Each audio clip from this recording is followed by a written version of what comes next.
ماں باپ زندہ ہے، ماں زندہ ہے یا باپ زندہ ہے، دامن کا پکڑ لے، باپ زندہ ہو ہاتھ کا پکڑ لے، ماں زندہ ہے دامن کو تھام لے، اور اللہ کی بارگاہ میں ماں باپ کے ذریعے سے دعا کر لے، اللہ وہ دعا بھی رب نہیں کرے گا بلکہ قابل قبول ہو۔ لیکن ضرورت اس بات کی ہے سچے دل سے اللہ کی بارگاہ میں دعا کرو، جو سچے دل سے بارگاہ الہی میں دعا کرتا ہے اس کی دعا نہ نہیں ہوتی قابل قبول ہوتی۔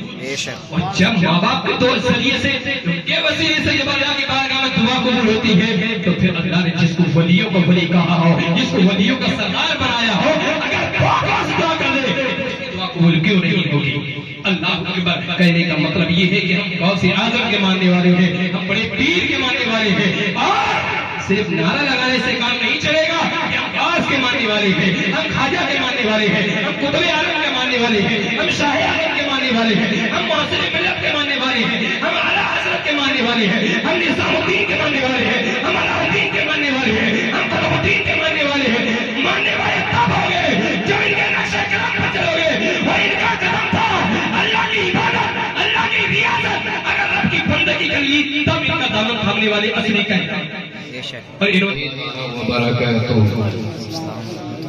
نحمده ونصلي على رسوله الكريم اما بعد فاعوذ بالله من الشيطان الرجيم بسم الله الرحمن الرحيم يا ايها الذين امنوا اتقوا الله وكونوا مع الصادقين صدق الله العظيم وصدق رسوله النبي الامين المكين المبين الكريم ونحن على ذلك لمن الشاهدين والشاكرين والحمد لله رب العالمين۔ برادران اسلام، سیدی اعلیٰ حضرت امام احمد رضا فاضلی بریلوی رضی اللہ تعالیٰ نبی پاک علیہ السلام کی بارگاہ میں جب خراج عقیدت پیش کرتے ہیں تو کس طریقے سے کہ واہ کیا مرتبہ اے غوث ہے بالا تیرا، واہ کیا مرتبہ اے غوث ہے بالا تیرا، اونچوں کے سروں سے ہے قدم اعلیٰ تیرا، سبحان اللہ، سر بھرا کیا کوئی جانے کہ ہے کیسا تیرا، اولیاء ملتے ہیں آنکھیں وہ ہے طلبہ تیرا، سبحان اللہ۔ برادران اسلام، آئیے ہمارا درود پاک پیش کریں، پڑھیں اللہم صلی علی سیدنا محمد طب القلوب و دوائی و الابدان و الشفائی و نور الابصار و ضیاء صلی علیہ السلام علیہ حبیبی یا رسول اللہ صلی اللہ علیہ وسلم۔ برادران اسلام، فجر کی نماز کے بعد فضل بھائی کا فون پہنچا میرے پاس کہ آج پروگرام منعقد کیجیے۔ اتفاقی بات بول بھی دیا اور ابھی عشاء کی نماز کے بعد میں کھانا کھایا، مجھے نہیں خیال تھا کہ مجھے پروگرام میں جانا، یہ ایک دم خیال نہیں، کل ملا کے یہ کہ بھول گیا تو کھانا کھا رہا، اتفاقی باتیں کہاں ہو، اس سے مجھے دھیان آ گیا میں نے شاید پروگرام میں جانا ہی ہے، میں نے بول دی بس یہاں سے نکل رہا، کھانا وہی چھوڑ دیا، آدھا کھایا آدھا چھوڑا، پھر بھائی کو فون کیا اس طور پر یہ ایک دم خیال ہی نہیں آیا، بہرحال ایسے وجہ سے تھوڑے سے لیٹ ہو گئے، اور یہ یار ایسے رکھیے کچھ چیز کی وجہ سے کچھ اور برکت کے لیے۔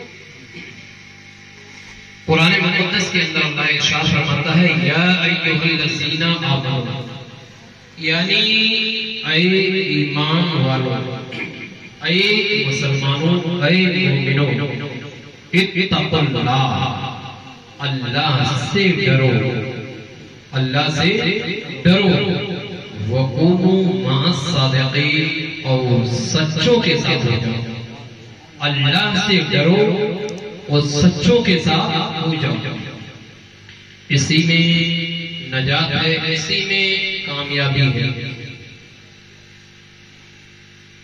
اللہ کے بے شمار ولی جنہیں ہم اولیاء اللہ کہتے ہیں، ہر ایک ولی کا مقام اپنی اپنی جگہ پر حق ہے، چاہے تو وہ مسعود غازی ہو، چاہے وہ صدر الشریعہ ہو، یا وہ حافظ ملت ہو، محسن ملت ہو، مجاہد ملت ہو، برہان ملت ہو، یا حجت الاسلام ہو، حضور مفتی اعظم ہند ہو، حضور تاج الشریعہ ہو، یا دیگر بزرگان دین ہو، تمام لوگوں کا مقام اپنی اپنی جگہ پر ہے، بے شک اور سب کا رتبہ، لیکن جو مقام، جو رتبہ اللہ رب العزت کی جانب سے جو بڑے پیر صاحب کو ملا ہے، جنہیں ہم غوث اعظم بھی کہتے ہیں، جنہیں ہم عبد القادر جیلانی بھی کہتے ہیں، انہیں اللہ نے جو عزت عطا فرمائی ہے، اتنی عزت اللہ نے اور کسی ولی کو نہیں دی ہے، بے شک اور کسی کی بنیاد پر سرکار غوث نے فرمایا تھا بحکم الہی، یعنی اللہ کے حکم سے حضرت غوث نے کہا تھا کہ قدمی حاضی علی رقبتی کلی ولی اللہ، کہ میرا یہ قدم تمام اولیاء اللہ کی گردنوں پر ہے، یعنی جتنے بھی ولی ہیں، جتنے بھی اللہ کے نیک بندے ہیں اولیاء اللہ میں سے، ان تمام کی گردنوں پر بڑے پیر کا قدم، لیکن ایک عارف باللہ عظیم شخصیت، شہنشاہ یعنی ہند کے بادشاہ، جنہیں ہم خواجہ پیا کہتے ہیں، جنہیں ہم غریب نواز کہتے ہیں، یہی غریب نواز خراسان کے جنگلوں میں مصروف عبادت تھے، یعنی اللہ کی عبادت میں مصروف تھے۔ جب بغداد سے بڑے پیر نے غوث اعظم رضی اللہ عنہ نے یہ کہا قدمی حاضی علی رقبتی کلی ولی اللہ، کہ میرا یہ قدم تمام اولیاء اللہ کی گردنوں پر ہے، حضرت خواجہ معین الدین چشتی نے خراسان کے جنگلوں سے سنا، بڑی پیر نے بغداد سے فرمایا، انہوں نے خراسان میں سنا، وہ سننے کے بعد فرمایا کہ اے غوث اعظم، اے بڑے پیر صاحب، آپ کا قدم ہماری گردنوں پر ہی نہیں بلکہ ہمارے سر اور آنکھوں پر بھی ہے۔ بے شک بے شک، سبحان اللہ۔ اسی لیے تو امام احمد رضا فاضل بریلوی کہتے ہیں کہ واہ کیا مرتبہ، اے غوث ہے بالا تیرا، اونچے اونچوں کے سروں سے ہے قدم بالا تیرا، سر بھرا کیا کوئی جانے کہ ہے کیسا تیرا، اولیاء ملتے ہیں آنکھیں وہ ہے طلبہ تیرا، اور کیا دبے ہو جس پہ ہو حمایت کا پنجہ تیرا، شیر کو خطرے میں لاتا نہیں کتا تیرا۔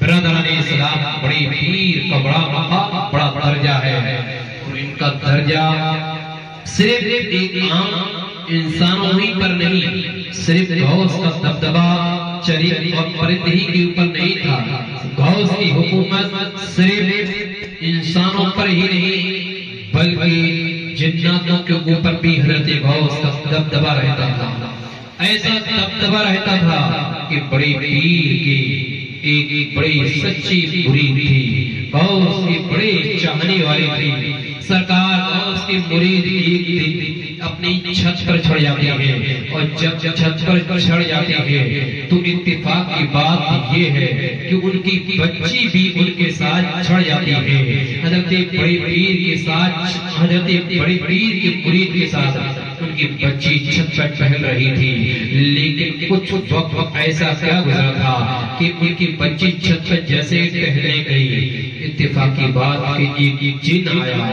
اور جن نے بچی کا ہاتھ پکڑ لیا، اور بچی کا ہاتھ پکڑنا کیا تھا کہ بچی کو اٹھانا شروع کر دیا، اور اٹھاتے فوراً لے جانا شروع کر دیا۔ غوث اعظم کے جو مرید تھی وہ بچی کو روکنے کی کوشش میں تھی، وہ جن سے بول رہے تھے کہ بچی کہاں لے جا رہے ہو، لیکن وہ بچی کو لے گئے۔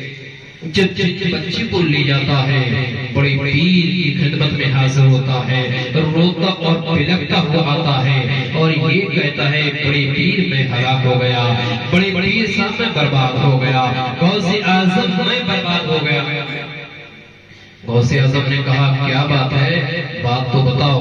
کہا معاملہ ایسا ہے، میں اور میری بچی چھت پر ٹہل رہے تھے، اتفاق کی بات یہ کہ ایک جن آیا جو میری بچی کو اٹھا لے گیا ہے، میری بچی کو لے گیا ہے۔ یا غوث آپ بتائیں کہ میں اپنی سماج کو کیا منہ دکھاؤں گا، میں لوگوں کو کیا جواب دوں گا، غوث اعظم میں کیا جواب دوں گا۔ بڑے پیر نے کہا اے مرید پہلے یہ بتا دو کہ تم کیا چاہتے ہو، تمہاری مرضی کیا ہے، تم کیا چاہتے ہو۔ کہا حضور میں یہ چاہتا ہوں میری بچی واپس آ جائے۔ بڑے پیر کہتے ہیں جاؤ بغداد سے باہر چلے جاؤ اور ایک پہاڑی ملے گی، اسی پہاڑی پر تم بیٹھ جاؤ اور جو وظیفہ میں تمہیں بتا رہا ہوں اس وظیفے کو تم پڑھ لینا اور اپنے چاروں طرف ایک گول گھیرا کھینچ لینا، اسی کے اندر تم بیٹھ جانا اور یہ وظیفہ تم پڑھتے جانا۔ یا شیخ عبد القادر جیلانی شیخ اللہ المدد، یا غوث یا شیخ عبد القادر جیلانی شیخ اللہ، یا غوث یا شیخ عبد القادر جیلانی شیخ اللہ۔ اس کو تم پڑھتے ہوئے جانا، اس کو تم پڑھتے ہوئے جانا۔ بولے حضور پھر جب تم 12 بج جائیں گے، جب 12 بجیں گے اس کے بعد کیا ہوگا، تمہارے پاس ڈراونے شیطان آئیں گے، بڑے بڑے بھوت آئیں گے، بڑے بڑے شیاطین لوگ آئیں گے، پھر وہ تمہیں ڈرائیں گے، وہ تمہیں بہکائیں گے کہ کسی بھی طریقے سے تم اس گول گھیرا سے باہر نکل آؤ، لیکن تم گول گھیرا سے باہر مت جانا، اس سے تم باہر مت جانا۔ بولے پھر جب صبح فجر کا وقت آئے گا تو وہاں سے ایک جناتوں کا گروپ آئے گا، بہت سارے جنات ہوں گے، ان میں ایک جناتوں کا سردار بھی ہوگا اور وہ تم سے خود پوچھے گا کہ تم نے کس لیے بلایا ہے۔ جب وہ تم سے پوچھے تو تم پورا معاملہ انہیں بتا دینا۔ اللہ اکبر کبیرہ، اور اس کے فرمان کے مطابق وہ بیٹھ گئے، وظیفہ پڑھا۔ رات میں بڑے بڑے شیطان آئے، پہلے آدمی اسی کے اندر بیٹھے رہے، جب صبح فجر کا ٹائم ہوتا ہے تو بڑے بڑے جنات آئے، اور جناتوں کی لاکھوں کی تعداد میں جنات، ان میں سے ایک سردار بھی تھا جنوں کا۔ پوچھا تم نے مجھے کس لیے بلایا ہے، کیا معاملہ ہے تمہارا، کس مقصد کے تحت تم بلا رہے ہو۔ کہا اس لیے بلا رہا ہوں کہ میری ایک بچی تھی جو چھت پر ٹہل رہی تھی، آپ کی جناتوں میں سے کوئی ایک جن اٹھا کے لے گیا ہے، اس لیے بچے کی واپسی چاہتا ہوں۔ بولے بچے کی واپسی چاہتے ہو؟ بولے ہاں۔ بولے کون ہو تو؟ کہا میں غوث اعظم رضی اللہ عنہ کا مرید ہوں۔ سبحان اللہ سبحان اللہ۔ غوث اعظم کا مرید ہوں، اور آج میں جو یہاں بیٹھا ہوں وہ بھی غوث کے حکم سے بیٹھا ہوں، سبحان اللہ، غوث کے حکم سے بیٹھا ہوں کہ کیا چاہتے ہو۔ کہا غوث اعظم نے فرمایا کہ وہاں بیٹھ جاؤ، اور جب صبح ہونے لگے جناتوں کا سردار آئے گا، اور اس جناتوں کے سردار سے یہ کہنا ہے اے سردار تمہارے جنوں میں سے ایک جن میری بچی کو اٹھا لے آیا ہے، میری بچی کو اٹھا لے آیا ہے، لہذا مجھے اپنی بچی چاہیے۔ تاریخ یہ کہتی ہے غوث کے مرید نے جب یہ کہا ہے تو اس سردار نے اعلان کر دیا، جنوں کے سردار نے اعلان کیا کہ اس کی بچی کون اٹھا لے آیا ہے، لیکن تمام جنوں نے یہ کہا سردار ہم نہیں لے کر آئے ہیں، سردار ہمیں نہیں معلوم کون لے کر آیا ہے، سردار اس کی بچی ہمارے پاس نہیں ہے، سردار اس کی بچی کے تعلق سے ہمیں کچھ جانکاری نہیں ہے۔ لیکن اسی دوران ایک جن آتا ہے اور اس جن نے یہ کہا تھا اس کی بچی کوئی اور نہیں بلکہ میں لے کر آیا ہوں. تاریخ یہ کہتی ہے، جنوں کا سردار یہ کہتا ہے، جنوں کا سردار بول پڑا، اے جن اس کی بچی کو واپس کر دے، اس کی بچی کو واپس کر دے. کیا تجھے نہیں معلوم کہ یہ غوث اعظم کا مرید ہے؟ کیا تجھے یہ نہیں معلوم یہ غوث اعظم کے شہر سے نسبت رکھتا ہے؟ تاریخ یہ کہتی ہے، جناتوں کے سردار نے جب اعلان کیا ہے، اس کو حکم دیا ہے، اس نے بچی کو واپس کر دیا. اور جب بچے کو واپس کرا ہے، جنوں کے سردار نے تمام جنوں کو حکم دیا کہ اپنے ہاتھوں میں ہتھیار اٹھا لو، اپنے ہاتھوں میں تلوار لے لو، اپنے ہاتھوں میں نیزے لے لو، اپنے ہاتھوں میں برچیاں لے لو، اپنے ہاتھوں میں طرح طرح کے ہتھیار لے لو. اور ہتھیار لینے کے بعد اس جن کے اوپر حملہ کر دو، اس جن کو نیز تو نابود کر دو، اس کے ٹکڑے ٹکڑے کر دو، اس کی اتنی پھوٹیاں کر دو کہ اگر کوئی گننا چاہے تو اس کی پھوٹیاں گر نہ پائے. اس کو قتل کر دو. اس کا قتل کیوں کروا رہے ہو جبکہ معلوم ہے کہ یہ آپ ہی کی نسل سے ہے، جبکہ معلوم ہے یہ ہمارے ساتھیوں میں سے ہے. جنوں کا سردار کہتا ہے تمہاری بات ٹھیک ہے کہ اپنے یہ ساتھیوں میں سے ہے، تمہارا یہ معاملہ بھی ٹھیک ہے کہ جن میرے غلاموں میں سے ہے، لیکن اے جنہ تو سن لو، اس نے کوئی عام غلطی نہیں کی ہے. اس نے سب سے بڑی غلطی تو یہ بھی ہے کہ غور کے شہر کی طرف اس نے بری نظر ڈالی ہے. اور جو غوث اعظم کے شہر کی طرف جو بری نظر کرے گا اس کے ساتھ یہی حشر ہوگا. بے شک سبحان اللہ. اللہ اکبر کبیرہ. یہ حضرت بڑے پیر غوث اعظم رضی اللہ تعالی عنہ کا مقام ہے کہ حضرت بڑے پیر کے شہر کی طرف جو بری نظر ڈالے اس کا کیا حکم ہونا چاہیے. یہ کوئی عام نہیں بلکہ یہ جناتوں کا سردار ہے، بے شک یہ جناتوں کا سردار. اور حضرت بڑے پیر کا اور مقام برائے ذکر ہے. بہجت الاسرار کے اندر ایک روایت ملتی ہے، بڑی پیاری روایت ملتی ہے. اسی طریقے سے مجمع لگا ہوا تھا، اسی طریقے سے مجمع لگا ہوا تھا، اسی طریقے سے سنانے والے لوگ بھی موجود تھے، اسی طریقے سے سننے والے لوگ بھی موجود تھے. لیکن فرق اتنا ہے کہ آج عام مولوی بیان کر رہا ہے اور عام لوگ سن رہے ہیں، لیکن اس جلسے میں سنانے والے غوث کے ساتھ تھی، سننے والی ولیوں کے ساتھ تھی. اللہ اکبر کبیرہ. ایک ولی حضرت بڑے پیر کے مجمع کے اندر بیٹھے ہوئے تھے، سرکار غوث بیان فرما رہے تھے، اسلام کی حقانیت لوگوں کے سامنے پیش کر رہے تھے، اسلام کی سچائی لوگوں کے سامنے بیان کر رہے تھے، اللہ کا مقام اور اس کا رتبہ لوگوں کے سامنے بیان کر رہے تھے، محمد رسول اللہ کی عظمتیں لوگوں کے سامنے بڑے پیر بیان کر رہے تھے. لیکن اسی دوران یہ ہوتا ہے ایک عارف باللہ، ایک اللہ کے ولی، اسی دوران غوث کا بیان ہو رہا تھا، اچانک ان کو نیند آ جاتی ہے، اسی مجمع کے اندر وہ سو جاتی ہے. جب اس مجمع کے اندر وہ سوتے ہیں، غوث اعظم بیان کرتے جا رہے ہیں. جب غوث کی نظر اس اللہ کے ولی پر پڑی ہے، غوث اعظم نے اپنا بیان کرنا بند کر دیا، غوث اعظم نے تقریر بند کر دی اور نیچے اسٹیج سے اتر گئے اور دونوں ہاتھ باندھ کر کھڑے ہو گئے، اللہ والے کے سامنے کھڑے ہو گئے.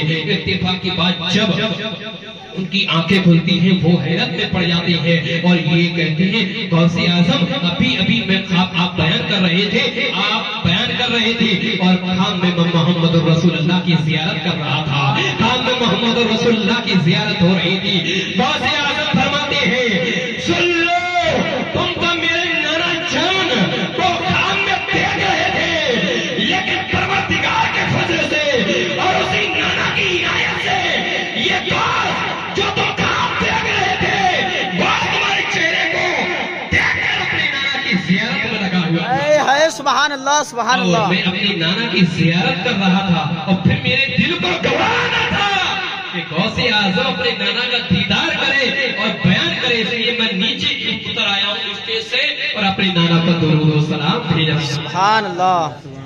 عزیزان گرامی، وقار، یہ مقام، یہ رتبہ، یہ سب کچھ اللہ رب العزت کی فضل سے ہے، مصطفیٰ کی عطا سے حضرت بڑے پیر کو یہ درجہ نصیب ہوا. اور ایسا درجہ، ایسا مقام کہ جو پیدا ہوتے ہی ولی تھے، پیدا ہوتے ہی ولی. تو ایک بڑا پیارا واقعہ سنا دوں، بڑا پیارا، بے شک بے شک، لیکن بڑے غور سے سنیں گے اس واقعہ کو جی بالکل، کہ غوث اعظم رضی اللہ عنہ کیسی ولی تھی، کیسی ولی۔ تاریخ یہ کہتی ہے، اتہاس یہ بتاتا ہے کہ حضرت بڑے پیر رضی اللہ عنہ اپنے نانا کی گود میں بیٹھے ہوئے تھے، اور ان کے نانا کا نام تھا حضرت عبداللہ سومئی، حضرت عبداللہ سومئی نام تھا، اور یہ بھی ایک اللہ کے نیک بندوں میں شمار، یہ بھی کوئی عام انسان نہیں تھے، کتابوں کے اندر آتا ہے یہ بھی اللہ کے نیک بندے تھے، بلکہ ولیوں میں حضرت غوث کے نانا کا شمار تھا۔ اور خانقاہ کے اندر بیٹھے ہوئے تھے، خانقاہ کے اندر بیٹھے ہوئے تھے، غوث اعظم اپنے نانا کی گود میں بیٹھے ہوئے تھے۔ کتنا سہانا منظر ہوگا، کتنا حسین و جمیل منظر ہوگا کہ ولی کی گود میں ولیوں کا سردار بیٹھا، سبحان اللہ، ولی کی گود میں ولیوں کا سردار۔ نانا کو کیا معلوم تھا کہ آج یہ میری گود میں بیٹھا ہوا ہے کہ ایک دن جب اس کا حکم ہوگا تو مجھے بھی اپنی گردن اس کے حکم کے سامنے جھکانی ہائے ہائے، سبحان اللہ، بے شک، تاریخ یہ کہتی ہے غوث کا یہ حکم عام نہیں تھا، بلکہ روایتوں کے اندر آتا ہے کہ غوث اعظم کا یہ حکم جتنے اولیاء اللہ ہو چکے، غوث اعظم سے بھی پہلے اور قیامت تک جتنے بھی ہوں گے، ہر ایک ولی کی گردن پہ پیران پیر کا قدم، جی بالکل، بے شک بے شک، سبحان اللہ، جو اس کو مان لے وہ ولی کہلائے گا، جو انکار کر دے وہ ولی سے خارج ہو جائے گا۔ بے شک، جیسا کہ حضرت پیران پیر کے دور میں ہی ایک ولی نے انکار کر دیا تو ولادت چھین لی گئی، جب معافی مانگی غوث سے، جب ولادت عطا کری گئی۔ اللہ اکبر۔ اتفاق کی بات یہ کہ ایک نیک سیرت خاتون تھی، ایک بڑی پیاری شہزادی اسلام کی تھی۔ اتفاق کے بعد چھوٹا سا بچہ گود میں تھا، اتفاق کے بعد کہ ان کے بچے کی طبیعت علیل ہو گئی، ان کے بچے کی طبیعت خراب ہو گئی، دنیا بھر کا علاج کرا لیا، بڑے بڑے حکیموں سے ملی، بڑے بڑے طبیبوں سے ملی، بڑے بڑے ڈاکٹروں سے ملی، لیکن بچے کو شفا نہیں مل رہی تھی، بچہ اچھا نہیں ہو رہا تھا۔ ارے وہ بچہ اچھا ہوگا بھی کیسے، جبکہ اس بچے کو تو اللہ کے فضل سے، اللہ کے فضل سے، غوث کے حکم سے اس کو صحیح ہونا تھا۔ جب کسی نے کہا تھا کہ تم ایسا کرو، بغداد لے کے چلی جاؤ، تم بغداد لے کے چلی جاؤ، بولے پھر وہاں ایک اللہ کے ولی رہتے، فلاں خانقاہ پہ ایک اللہ کے نیک بندے رہتے ہیں جن کا نام حضرت عبداللہ سومئی ہے، جاؤ ان کے پاس چلی جاؤ، تمہارا بچہ اچھا ہو جائے گا۔ تاریخ یہ کہتی ہے جب اس کے دماغ میں بیٹھ گئی کہ اللہ کے ولی کے پاس جا رہی ہوں، بولے چلو ٹھیک ہے، چل رہی تھی، پیدل چل رہی تھی، لیکن راستے میں بچے کا انتقال ہو جاتا ہے۔ جب بچے کا راستے میں انتقال ہو گیا اور اس نے آنسو بہانا شروع کر دیا، رو رہی تھی، بلک رہی تھی، اپنے آنسو کو روک نہیں پا رہی تھی، اپنی بے بسی پر رو رہی تھی، اپنی بے کسی پر آنسو بہا رہی تھی، بے چین ہوتی جا رہی تھی۔ اب تو بچے کا بھی انتقال ہو گیا، لیکن باہری عورت تیرے جذبے کو سلام، تیرے حوصلے کو سلام، تیری ہمت کو سلام۔ انتقال ہونے کے باوجود بھی اس کے اندر ایک جذبہ تھا، اس کے اندر ایک عشق تھا، اس کے اندر اللہ کے ولیوں کی محبت تھی۔ اس نے یہی ہمت نہیں ہاری، اس نے سوچے انتقال تو ہو ہی گیا ہے، چلو اللہ کے ولی کے پاس لے کر چلیں۔ بے شک، سبحان اللہ۔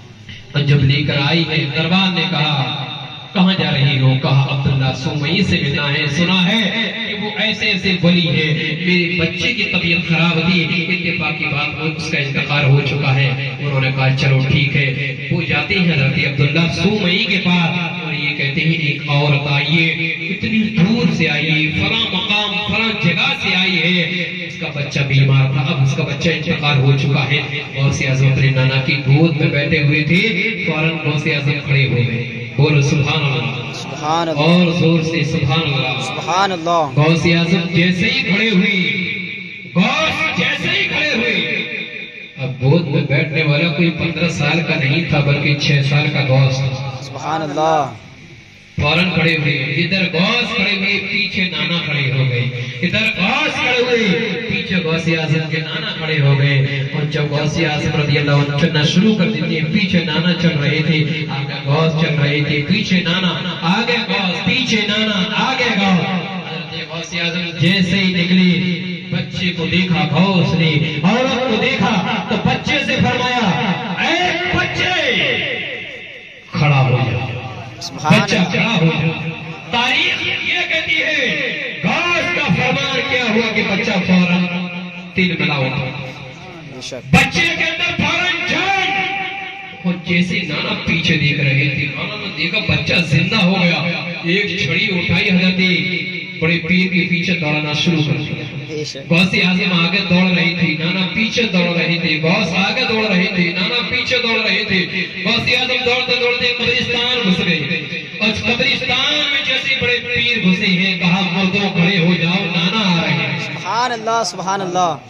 تاریخ یہ کہتی ہے تمام مردے کھڑے ہو گئے، غوث اعظم قبرستان میں، نانا ادھر، اور تمام مردوں نے ڈھال مارا۔ غوث اعظم کے نانا عبداللہ سومئی نے جب دیکھا ہے تو عبداللہ سومئی بول پڑے، عالم تصور میں عبداللہ سومئی گئے، اور عبداللہ جب سومئی عالم تصور میں گئے تو عبداللہ سومئی بول پڑے، اے بیٹا عبدالقادر جیلانی، یا غوث اعظم سن لو، ابھی آپ کو ایک بچپنا ہے، لیکن تمہاری جوانی نہ دیکھ رہا ہو، تمہارا جوانی کا منظر نہ دیکھ رہا ہو، بیٹا یاد رکھو یہ تمہارا بچپن ہے، کیا مردے تمہارے حکم سے کھڑے ہو رہے ہیں، یاد رکھو آج مردے کھڑے ہوئے ہیں، کل تمہارا یہی حکم ہوگا کہ میرا یہ قدم تمام بلیوں کی قدر پر ہے، تو ہر ایک بلی کی زبان سے یہی جاری ہوگا کہ کار آپ کا یہ قدم ہماری گردن پر نہیں بلکہ ہمارے سر اور آنکھوں پر بھی۔ سبحان اللہ سبحان اسی لیے اللہ۔ تو نام محمد رضا فاضل بریلوی نے کہا تھا کہ واہ کیا مرتبہ ہے، غوث ہے بالا تیرا، اونچے اونچوں کے سروں سے ہے قدم بالا تیرا۔ سبحان اللہ سبحان اللہ۔ برادران اسلام، بس 2 منٹ کا واقعہ آپ اور ملاحظہ کر لیں۔ حضرت بڑے پیر کی عظمتیں بڑی نرالی ہیں۔ قرآن مقدس کے اندر اللہ ارشاد فرماتا ہے، اے ایمان والو اللہ سے ڈرو اور سچوں کے ساتھ ہو جاؤ۔ اللہ اکبر کبیرہ، سچوں کی جماعت یہی جماعت ہے جس میں سے بڑے پیران پیر، بڑے پیر غوث اعظم کی ساتھ ہے۔ اللہ اکبر کبیرہ، بڑے پیر کا مقام یہ تھا۔ اس آیات کے مطابق حضرت بڑے پیر کی زندگی گزرتی ہوئی نظر آئی تھی۔ ڈاکوؤں نے پکڑ لیا تھا، لیکن پکڑنے کے باوجود یہ کہا کہ آپ کے پاس کیا ہے؟ غوث نے فرما دیا میرے پاس اشرفیہ ہے، اگر چاہتے تو اس وقت چھپا سکتے تھے، لیکن گھر سے تربیت ملی تھی، ماں سے تربیت ملی تھی، بیٹا جھوٹ مت بولنا۔ غوث اعظم رضی اللہ عنہ نے اپنی زندگی کے اندر کبھی جھوٹ نہیں بولا، اسی لیے تو اس آیات کے مطابق حضرت پیران پیر نے اپنی زندگی کو گزارا ہے۔ اللہ اکبر کبیرہ، اور بھی حضرت بڑے پیر رضی اللہ تعالیٰ عنہ کا مقام اور ان کا رتبہ ملاحظہ کریں۔ پیغمبر اسلام صلی اللہ تعالیٰ علیہ وسلم نے حضرت عمر فاروق اعظم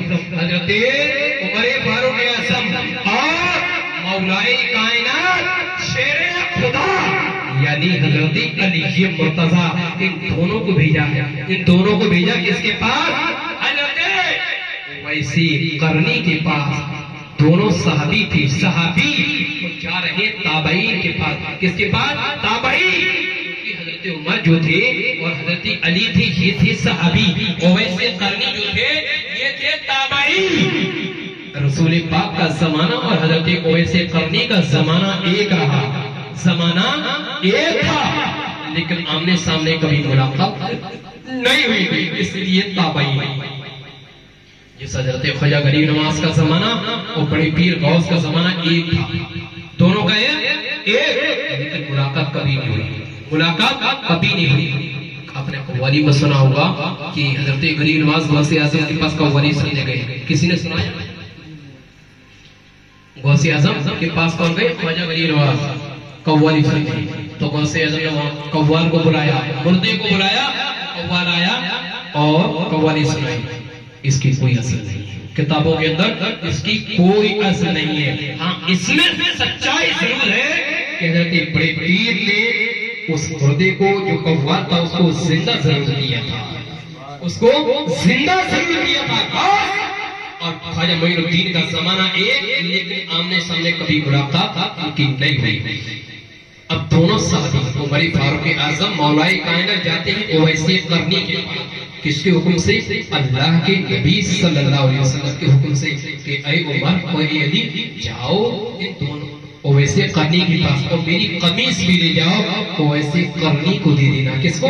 اویس قرنی کو دے دینا، اور یہ کہنا اے اویس قرنی اللہ کے نبی نے فرمایا ہے کہ اللہ کے نبی کی امت کی بخشش کے لیے آپ دعا کریں۔ سبحان اللہ، کون دعا کر دے؟ آپ دعا کر دیں۔ مجمع زیادہ ہوتا تو اس کی تفسیر بیان کرتا، لیکن جو شارٹ کٹ میں بیان کر رہا ہوں بیان۔ تو کیا یہ دونوں گئے اویس قرنی سے سلام دعا ہوئی، وہ سلام دعا ہونے کے بعد دونوں صحابیوں نے قمیص پیش کر دی کہ یہ رسول اللہ کی قمیص ہے۔ اویس قرنی نے قمیص کو لیا، چوما، آنکھوں سے لگایا اور ایک مقدس جگہ رکھ دیا۔ اس کے بعد بولا کہاں بٹھاؤں، کہاں اٹھاؤں، کہاں بٹھاؤں، کہاں اٹھاؤں؟ اس لیے کہ یہ کوئی عام صحابی نہیں تھے، فاروق اعظم وہ صحابی تھے کہ اگر ابلیس بھی اگر عمر فاروق اعظم کو دیکھ لیتا تو اپنا راستہ بدل دیتا۔ بے شک، اور مولا کائنات کوئی عام صحابی نہیں تھے، جس دروازے کو 40 صحابہ لگے، جس دروازے کو ہلا نہ پائے مولا کائنات نے اکیلا اکھیڑ دیا، وہ مولا کائنات لے گئی تھی، کوئی عام صحابی نہیں گئے تھے۔ جب دونوں سے ملاقات ہوئی ہے، پہلے حضرت اویس قرنی نے جس قدر بھی ہو سکا ان کی بڑی عزت کی، ان کی بڑی حوصلہ افزائی کی۔ پھر کیا ہوا؟ دونوں صحابیوں نے کہا بھائی اویس قرنی تم اللہ کے نبی کی امت کے لیے دعا کر دو، تم اللہ کے نبی کی امت کے لیے دعا کر دو۔ اللہ کے نبی کا یہی فرمان ہے، اللہ کے نبی کا یہی حکم ہے۔ تاریخ کہتی ہے حضرت فاروق اعظم ادھر کھڑے ہو گئے، حضرت مولا کائنات ادھر کھڑے ہو گئے، اور بیچ میں حضرت عثمان حضرت اویس قرنی نے مصلی بچھا دیا، مصلی بچھا دیا۔ اور جب مصلی بچھایا ہے حضرت اویس قرنی نے سجدہ کیا، اور سجدے میں اللہ کی بارگاہ میں رو رو کر دعا کی ہے، اے میرے پروردگار نبی پاک کی امت کی بخشش فرما دے، اللہ مصطفیٰ کی امت کو بخش دے، میرے پروردگار تیری بارگاہ میں اپنا دامن پھیلا رہا ہو، اللہ تیری بارگاہ میں دونوں ہاتھوں کو اٹھا رہا ہو، اللہ تیری بارگاہ میں بھیک مانگ رہا ہو، اللہ آپ تیرے نبی کا فرمان ہے، مولا تیرے نبی کے حکم کے مطابق آج اویس دعا کر رہا ہے، اللہ مصطفیٰ کی امت کو بخش دے، اللہ امت کی مغفرت فرما دے۔ اللہ کا حکم ہوتا ہے اے اویس قرنی اپنے سجدے کو اٹھا لیجیے، اللہ نے مصطفیٰ کی آدھی امت کو بخش دیا، سبحان اللہ، سبحان اللہ، آدھی امت کو بخش دیا۔ اویس قرنی کہتے ہیں اے میرے مولا تیرا لاکھ لاکھ شکر احسان ہے، اللہ تیرا لاکھ لاکھ شکر احسان ہے مولا، تیرا لاکھ لاکھ شکر ہے پروردگار کہ تم نے آدھی امت کو بخش دیا، لیکن اے میرے پروردگار، اے میرے رب کعبہ، اے کعبہ کے کعبہ، اے پروردگار تو آدھی امت کو کیوں نہیں بخش رہا ہے؟ اللہ آدھی امت کو تو تم نے بخش دیا ہے، اے مولا یہ اویس قرنی پہلی بار تیری بارگاہ میں دامن پھیلایا ہوا ہے، مولا آدھی امت کو اور بخش دے۔ اللہ کی جانب سے حکم ہوتا ہے اے اویس قرنی جب تم نے دعا کی ہے آدھی امت کو بخش دیا گیا، اب جب غوث اعظم جب دعا کریں گے آدھی امت کو ہم اور بخش دیں گے۔ سبحان اللہ، سبحان اللہ، اللہ اکبر کبیرہ، اندازہ لگاؤ حضرت بڑے پیر کا مقام بارگاہ الہی میں کتنا ہوگا، کیونکہ یہ دعا جو کر سکتے تھے اللہ کے نبی بھی دعا کر سکتے تھے۔ کون دعا کر سکتا تھا؟ اللہ کے نبی بھی دعا کر سکتے تھے۔ کیا حضور اگر دعا کر دے کیا اللہ رد کرے گا؟ حضور کی دعا کو اللہ رد کرے گا؟ کوئی صورت ہی نہیں کہ حضور کی دعا کو اللہ رد کرے گا، بلکہ اگر مصطفیٰ نے بارگاہ الہی کے لیے ہاتھ اٹھا دیا تو مصطفیٰ کی دعا اللہ کی بارگاہ میں رد نہیں، بلکہ وہی دعا تو اللہ کی بارگاہ میں قابل قبول ہوتی ہے۔ لیکن اللہ کے نبی صلی اللہ علیہ وسلم کو ایک راستہ بھی امت کو دکھانا تھا، ایک راستہ بھی دکھانا تھا، ایک ذریعہ بھی دکھانا تھا، ایک وسیلہ بھی دکھانا تھا، اور یہ مقصد تھا کہ اے میرے امتیوں صرف نبی کے ذریعے سے دعا کرنا ہو، صرف صحابہ کے ذریعے سے دعا کرنا ہو، صرف تابعین کے ذریعے سے دعا کرنا ہو، صرف تبع تابعین کے ذریعے سے دعا کرنا ہو، صرف ائمہ مجتہدین کے صدقے سے دعا کرنا ہو، چاہے فقہاء کے ذریعے سے دعا کرنا ہو، چاہے فقہاء کے ذریعے سے دعا کرنا ہو، یا ائمہ کے ذریعے سے دعا کرنا ہو، یا علماء کے ذریعے سے دعا کرنا ہو، مصطفیٰ نے پیغام دے دیا، اگر تم کسی بھی اللہ کے نیک بندے سے کسی بھی اللہ کے نیک بندے کے ذریعے سے اگر اللہ کی بارگاہ میں دعا کرو گے تو تمہاری دعا رد نہیں ہوگی بلکہ بارگاہ الہی میں قبول ہوگی۔ سبحان اللہ سبحان اللہ۔ بلکہ محدثین تو یہ فرماتی ہیں اگر کوئی نبی کے وسیلے سے دعا نہ کرے، صحابہ کے وسیلے سے نہ دعا کرے، بزرگان دین کے وسیلے سے نہ دعا کرے، علماء کے وسیلے سے دعا نہ کرے، ماں باپ زندہ ہے، ماں زندہ ہے یا باپ زندہ ہے، دامن کو پکڑ لے، باپ زندہ ہو ہاتھ کو پکڑ لے، ماں زندہ ہے دامن کو تھام لے، اور اللہ کی بارگاہ میں ماں باپ کے ذریعے سے دعا کر لے، اللہ وہ دعا بھی رد نہیں کرے گا بلکہ قابل قبول ہو۔ بے شک سبحان اللہ۔ لیکن ضرورت اس بات کی ہے سچے دل سے اللہ کی بارگاہ میں دعا کرو، جو سچے دل سے بارگاہ الہی میں دعا کرتا ہے اس کی دعا رد نہیں ہوتی، قابل قبول ہوتی۔ بے شک۔ اور جب ماں باپ کے تو ذریعے سے کے وسیلے سے جب اللہ کی بارگاہ میں دعا قبول ہوتی ہے تو پھر اللہ نے جس کو ولیوں کا ولی کہا ہو، جس کو ولیوں کا سردار بنایا ہو، اگر دعا کر دے اس کی دعا قبول کیوں نہیں ہوگی؟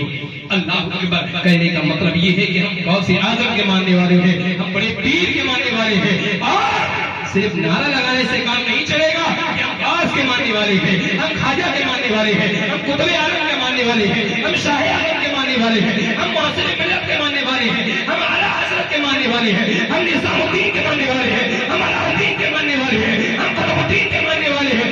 ماننے والے تب ہوں گے جب ان کے نقشہ قدم پر چلو گے، اور ان کا قدم تھا اللہ کی عبادت، اللہ کی ریاضت، اگر رب کی بندگی کر لی تب ان کا دامن تھامنے والے اصلی کہتے ہیں۔ بے شک۔ اور انہوں نے کبھی بھی اپنے رب کی عبادت سے منہ نہیں موڑا، اللہ کی ریاضت سے منہ نہیں موڑا۔ اس لیے برادران اسلام میرا پیغام یہ ہے، قرآن مقدس کا جو پیغام ہے، ان الصلاۃ تنہی عن الفحشاء والمنکر، کہ بے شک نماز تمام برائیوں اور بے حیائیوں سے روکتی ہے۔ برادران اسلام نماز کی پابندی کیجیے۔ قرآن مقدس کے اندر رب ارشاد فرماتا ہے کل نفس ذائقۃ الموت، ہر جاندار کو موت کا مزہ چکھنا ہے، کب آ جائے کس حالت میں آ جائے، اس لیے ہمیشہ اچھی حالت میں رہو اور رب کی عبادت بھی کرتے رہو، اور کسی کی چغلی، کسی کی غیبت، کسی کی برائی ہرگز مت کرنا۔